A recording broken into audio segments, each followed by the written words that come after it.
안녕하세요. 오늘도 살금의 시간 함께 해주셔서 감사합니다. 오늘은 주기도문 5번째 시간입니다. 내용을 함께 살펴보도록 하겠습니다. 일용할 양식을 주시옵소서. 예수님께서 이렇게 기도하라고 우리가 알려주셨죠? 이 기도가 되게 특별해요. 왜냐하면 주기도문이 전체적으로 영혼에 대한 기도인데 이 한 문장이 삶에 대한 기도로 담겨 있거든요. 그렇잖아요. 앞부분은 하나님 우리 가운데 초대하는 기도이고 뒷부분은 죄와 시험과 악으로부터 우리를 지키는 기도인데 여기 딱 뭐가 들어있어요? 우리의 삶에 대한 기도가 들어있어요. 그러니까 우리가 이것을 쓱 지나가지 말고 좀 깊이 묵상해 볼 필요가 있다고 생각을 합니다. 그러기 위해서 단어를 하나 정리하고 들어가야 되는데요. 일용할 양식이라는 표현이죠. 이걸 너무 문자적으로 해석하지 않도록 주의하셔야 됩니다. 일용할 양식이라고 하면요, 시대마다 다른 부분이 있어요. 광야에서는요, 오늘 떨어지는 만나가 일용할 양식이죠. 그렇죠? 그거 하나만 갖고 있고요. 내일 것도 모으면 안 됐어요. 근데 가나안 땅에서는요, 1년의 농사가 일용할 양식이죠. 그래서 수장절, 창고에 쌓아놓고 1년 내내 잘 먹는 것이 일용할 양식이었습니다. 솔로몬 때는요, 은이 돌처럼 굴러다녔대요. 그러니까 그 당시에 일용할 양식이라는 건 또 달랐던 거죠. 하나님께서 은이 돌처럼 굴러다녀 이런 풍요로운 이런 일용할 양식보다 많이 먹는 이렇게 얘기하지 않으셨을 거 아니에요. 그러니까 사람마다 상황마다 일용할 양식이 다릅니다. 그러니 그것은 좀 지역적으로 나에게 주시는 분깃이 뭔지 고민해 보시고 하나님께 나에게 이만큼의 일용할 양식을 주셨구나 라고 각자 깨달아 가셔야 되는 부분이 있어요. 그 선에서.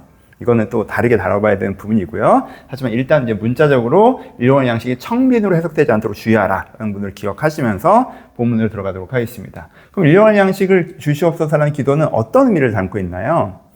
이것은 나를 지키는 하나의 정답이라고 제가 표현을 하는데 이 정답이 어떤 오답들로부터 나를 지키는지를 생각하면 이 정답의 깊이를 우리가 좀 이해할 수 있습니다. 한 4가지로 살펴볼 수 있는데요. 첫 번째는 자만으로부터 나를 지켜주소서라는 고백이 담겨져 있습니다. 그렇잖아요. 일용할 양식을 주시옵소서라는 기도는 뭐예요? 내가 혼자 내 스스로 일용할 양식을 다 해결할 수 없고 하나님의 도움이 필요하다라는 고백이죠. 근데 우리가 어떤 거에 빠질 수가 있다는 거예요. 도움 없이 내 스스로 다 할 수 있다는, 내가 다 했다는 착각에 빠질 수가 있잖아요. 이 착각, 이 자만으로부터 나를 지켜주셔서 하나님, 일용할 양식을 먹는데 주님의 도움이 필요하고 주님께서 저를 먹이셨습니다 라는 고백이 이 기도에 담겨져 있습니다. 그렇잖아요. 우리가 이제는 자산을 가지고 살아가고 월급을 받고 살아가고 때가 되면 이게 돈이 쌓여있고 하니까 내가 먹고 사는 게 내 능력으로 하는 것 같죠. 하지만 여러분 아시죠? 여러분 갖고 있는 자산과 직장과 삶의 기회가 하나님께서 주신 것이라는 거. 그거 잊어버리면 안 되는 거. 내가 내 능력으로 했다고 생각하면 큰일 나는 거 아시죠? 우리가 일용할 양식을 주시옵소서라는 기도를 통해서 무엇을 내려놓을 수 있어요? 이 자만을 내려놓을 수가 있죠. 내가 내 먹고 사는 걸 다 해결한 것처럼 그럴 수 있는 사람인 것처럼 생각하는 그 자만으로부터 나를 지키는 기도가 일용할 양식 기도입니다. 두 번째는 불안으로부터 나를 지켜주시옵소서라는 것이죠. 안 될 것 같은 불안, 두려움, 조급함. 그래서 많이 쌓아놓고 싶기도 한 하나님 여기서부터 나를 자유게 하소서라는 기도가 일용할 양식을 주시옵소서라는 기도입니다. 하나님 일용할 양식을 주시옵소서. 하나님께서 나에게 일용할 양식을 주실 것을 믿습니다. 나의 평생 살아가는 동안 내가 주를 의탁할 때 주님께서 나를 먹이실 것을 믿습니다가 이 기도에 담겨있는 또 하나의 의미입니다. 그렇죠? 우리가 오늘은 먹고 사는데 한 달 뒤, 1년 뒤, 5년 뒤, 10년 뒤 먹고 살 게 걱정돼서 불안해지죠. 그렇죠? 일용할 양식이 없을까 봐. 그래서 두려워하죠. 그래서 조급해지죠. 그래서 많이 쌓고 싶어 하죠. 그래서 여기서 많이 쌓고 싶어 하는 것은 욕심이라기보다 두려움에 대한 것이잖아요. 그렇죠? 여기서부터 자유해지는 게 우리를 굉장히 회복하는 것을 만듭니다. 때로는 현대사회가 불안해서 이것이 우리의 중심을 쥐고 흔들 때가 있는데 그때마다 일용할 양식을 주시옵소서. 하나님께 일용할 양식을 주실 것을 믿습니다. 하나님께서 나를 양처럼 돌보셔서 평생 나를 먹이시고 입히시고 재울 것을 믿습니다. 라는 그 고백. 그래서 이 불안으로부터 벗어나는 고백의 기도가 우리한테 필요하다는 것입니다. 세 번째는 외면으로부터 나를 지켜주소서라는 거죠. 안일함이죠. 그렇죠? 안일함의 외면으로부터 나를 지켜달라고 기도하는 것이죠. 어떻게든 되겠지. 일용할 양식을 주시옵소서 이런 기도를 하지 않습니다. 그냥 영혼에 대한 기도만 합니다. 진짜 되게 숭고한 것에 대한 기도만 합니다. 이건 되게 별거 아니고 당연히 되는 거라고 생각합니다. 이것은 기도하지 않아요. 어떻게 하든 될 거야 라고 생각합니다. 아니란 것이죠. 그렇지 않아요. 일용할 양식 우리한테 너무 필요한 것입니다. 이게 없으면 안 돼요. 그리고 거기에 내가 해야 되는 역할들도 분명히 존재할 것입니다. 이 문제를 외면하면 안 돼요. 주기도문 한가운데의 기도가 있습니다. 내가 죄와 싸우고 악과 싸우는 것에 내가 하늘에 그 하나님을 바라보며 하나님을 이 땅에 초대하는 것에 그 대단한 기도를 사이에 뭐가 있어요? 일용할 양식을 주시옵소서라는 기도가 있어요. 우리는 한 끼, 하루 이거 먹어야 사는 존재예요. 그리고 거기에는 내 책임과 하나님의 도움이 있습니다. 그것을 외면하면 안 돼요. 당연히 돌아가는 것처럼 자동사냥처럼 생각하시면 안 돼요. 하나님, 일용할 양식을 주시옵소서. 내가 이 문제를 외면하고 살아가는 것에서부터 벗어나게 하여 주옵소서. 어떻게든 되겠지라고 미루거나 하나님 해주겠지라고 외면하는 것을 벗어나고 내가 이게 나의 문제이며 하나님과 함께 풀어가야 되는 문제이며 꼭 내가 해결해야 되는 문제라는 걸 내가 알고 내 먹고 사는 문제에 책임감 있게 서게 하소서라는 기도가 우리 가운데 필요합니다. 네 번째는 욕심으로부터 나를 지켜주소서라는 의미도 들어갑니다. 사람들이 먹고 사는 것에 대한 것들을 누구나 풀고 있으니까 그것들을 하다 보면 여기다가 갑자기 과도한 의미부여를 할 때가 있어요. 내가 저 사람보다는 더 잘해가고 있네? 저 사람의 일용할 양식보다는 내게 더 크네? 내가 저 사람보다는 좀 나은 상황, 문제를 많이 해결해놨네? 나는 더 나은 사람인가 보다. 갑자기 먹고 사는 문제에서 존재로 튀는 거죠. 그렇죠? 저 사람이 나보다 먹고 사는 문제를 더 잘 해결하고 있네? 난 저 사람보다 못한 사람인 것보다 갑자기 먹고 사는 문제에서 갑자기 존재가 들어와 버리는 거죠. 그렇죠? 이렇게 되지 않아야죠. 이건 욕심이죠. 이거는 내가 그냥 내 돈에, 내 먹고 사는 거에 내 존재감까지 확보하려는 그 욕심, 어리석은 욕심, 비교와 우월감을 느끼는 과도함, 열등감을 느끼는 과도함에서부터 벗어나야 되는 것이죠. 그렇죠? 이런 실수를 우리가 합니다. 그래서 일용할 양식을 주시옵소서라는 것은 이것이 단지 먹고 사는 문제에 내 존재를 증명하는 것이 아니라는 것을 주님 앞에 고백하는 것입니다. 그렇죠? 그러니까 이 외에도 여러 가지, 여러분 정답은 한 가지인데 오답은 100가지일 수 있잖아요. 우리가 먹고 사는 문제에서 여러 가지 마음의 실수와 실패들이 있을 수 있습니다. 그거에 대해서 한 가지 정답, 일용할 양식을 주시옵소서라는 기도가 우리를 지켜낼 수 있다는 거예요. 내가 자만함에 있을 때 도우심이 있어야 되는 겸손함으로 올 수 있고요. 내가 두려움이 있을 때 도움이 있다라는 평안함으로 올 수 있고요. 내가 안일하게 생각할 때 중요한 문제라는 자각이 있을 수 있고요. 내가 비교하고 할 때 그만큼 의미 있는 건 아니라는 깨달음이 있을 수 있습니다.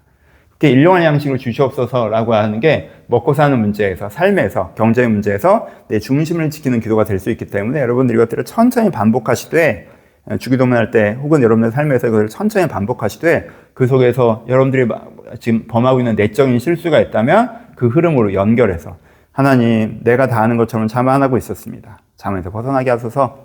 안 될 것처럼 두려워하고 있습니다. 불안에서 벗어나게 하소서. 근데 이것을 미루고 있었군요. 제가 책임있게 서게 하소서. 내게 엉뚱한 의미를 부여하고 있었군요. 내가 회개하며 돌아오게 하소서. 하고 이 기도를 통해서 여러분의 마음의 실수를 해결해 나갈 수 있다는 것을 묵상해 보시고 그렇게 기도해 보셨으면 좋겠습니다. 묵상하죠. 이것은 일터를 위한 기도도 될 수 있고 자녀를 위한 기도도 될 수 있습니다. 자녀에 대한 기도도 될 수 있죠. 일터를 위한 기도는 어떻게 하는 거예요? 하나님, 오늘도 이 맥락에서 다양하게 되겠지만 예를 들어서 하나면 하나님, 오늘도 나에게 이런 먹고 살 수 있는 기회, 일터를 주셔서 감사합니다. 라는, 그렇죠. 감사의 기도를 드릴 수 있겠죠. 이 일자리가 당연하고 그런 게 아니라 하나님께 주신 자리라는 거. 일터에 대한 감사. 두 번째, 평안에 대한 신뢰. 하나님, 내가 여기서 이거 잘리면 어떡하지? 일을 제대로 못하면 어떡하지? 그래서 내가 먹고 사는 거 실패하면 어떡하지가 아니라 하나님께 나를 먹이시고 입히시고 살리시는 분이시니 여기서 주님께서 함께 하시고 이 일들을 해나갈 수 있다는 것을 신뢰합니다. 라는 평안의 신뢰의 기도. 그 다음에 성실의 책임의 기도. 어떻게든 되겠지가 아니라 주님께서 주신 자리이니 내가 여기에 이것들, 작은 일에 충성하는 마음으로 성실한 이것들을 감당할 때 주님께 역사하실 걸 믿습니다. 내가 내 자리에 서겠습니다는 성실의 책임. 네 번째, 죄에서의 자유. 이 직장에서 내가 어느 정도 인정받는 것이, 뭘 해내는 것이 마치 내 존재에 걸린 것이냐 오해하고 착각할 때가 때론 있는데 여기 너무 오랜 시간을 내가 할애하고 있으니까, 여기에 문법들이 있으니까 그건 죄에서 내가 자유해지길 바랍니다. 여러분들이 일터에 설 때 이 네 가지 기도를 드려보실 수가 있습니다. 일용할 양식을 주시옵소서 라고 고백하시면서 이 네 가지, 하나님 이 일자를 주신 걸 감사합니다. 여기서 나를 지켜줄 것을 신뢰합니다. 여기서 책임있게 쓰겠습니다. 하나님, 여기서 과도한 의미를 부여하지 않겠습니다. 하나님께 주신 일의 자리에서 하나님께 주신 모습으로 서 있게 하여 주옵소서 라는 기도가 일용할 양식을 주시는 기도에서 가능하겠죠. 또 하나는 자녀에 대한 기도, 자녀를 위한 기도, 자녀에 대한 기도에서 가능한데 이 네 가지를 또 해보실 필요가 있어요. 여러분, 한국 사회에서 내 먹고 사는 문제에 대해서는 그렇지 않는데 자녀의 먹고 사는 문제에서 우리가 스텝이 꼬일 때가 있죠. 그래서 네 가지가 다 필요해요. 하나님, 이 아이가 잘나서 해나가는 게 아니라 하나님께서 도우셔야 됨을 고백합니다. 하나님, 이 아이의 먹고 사는데도 주님께서 지키실 것을 내가 신뢰합니다. 이 아이가 책임있게 잘 서게 하여 주옵소서. 하지만 그것이 마치 그의 존재인 것처럼 오해하지 않게 하여 주옵소서. 무슨 공부 잘하니까 대단한 애인 것처럼, 여러분들 우리가 그런 실수를 할 수 있죠. 애가 공부 잘하니까 애의 존재가 해결된 것처럼, 공부 못하니까 애 존재의 문제가 생긴 것처럼 그럴 수 있잖아요. 그렇죠? 애가 먹고 사는 문제, 내 이 공부 때문에 애가 어떻게 될까 불안해가지고 애를 쪼고 그럴 수 있죠. 그렇죠? 애가 잘나면 뭐 애가 대단한 것처럼 그렇게 착각할 수도 있고, 그렇죠? 그렇죠? 아유, 공부 그런 거 별거 아니야. 하나님께 해주시겠지. 사실은 외면하는 걸 수 있잖아요. 그러니까 이 부분에서 이게 아이에 대한 중보기도 하지만 내가 아이를 대하는 마음에서 이 일용할 양식을 주시옵소서 하는 기도의 중심이 잡혀 있는가를 바라보시면서 기도해 보시는 것도 필요하다는 거예요.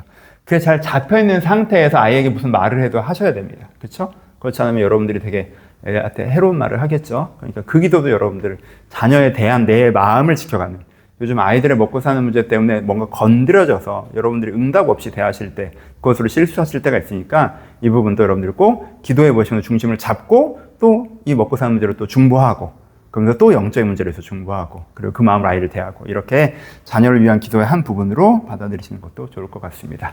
이렇게 여러분들의 삶의 현장에 다양하게 있을 텐데 이 일터의 기도와 또 여러분들의 먹고 사는 문제에서 여러분들이 건드려지는 부분들이 있고, 이 기도가 되게 필요했고 느껴지는 부분들이 있다면 그 기도로 함께 하나님 앞에 나아가 보셨으면 좋겠습니다. 감사합니다.